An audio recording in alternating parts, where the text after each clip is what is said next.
Mrekullia e Kuranit. Bakilani ka shkruar se si Kurani është mrekullia e spikatur e misionit profetik të Muhamedit, paqja dhe bekimi i Allahut qofshin mbi të. Ajo që e bën të nevojshme t'i kushtojmë vëmendje krejt të veçantë asaj dege të shkencës së Kuranit është se misioni profetik i të dërguarit, paqja dhe bekimi i Allahut qofshin mbi të, është ndërtuar mbi këtë mrekulli. Edhe pse më pas ai pati mbështetjen e shumë mrekullive, të gjitha këto mrekulli u përkisnin kohëve të veçanta, rrethanave të veçanta e kishin të bënin me individ të veçantë.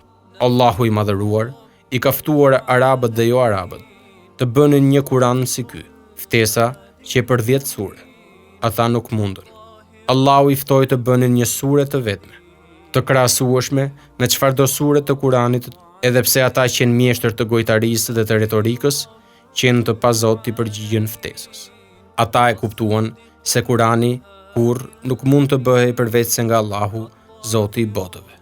Dallimi ndërmjet mrekullive të dërguarve të mëparshëm, të cilët provuan se ishin të tillë dhe mrekullisë të dërguarit më të fundit të Allahut, paqja dhe bekimi i Allahut qofshin mbi të, është se të parat ndodhen sa ishin gjallë ata, kurse mrekullia kuranore mbetet reale, konkrete e frytshme, e përhershme dhe sfiduese deri në ditën e ringjalljes.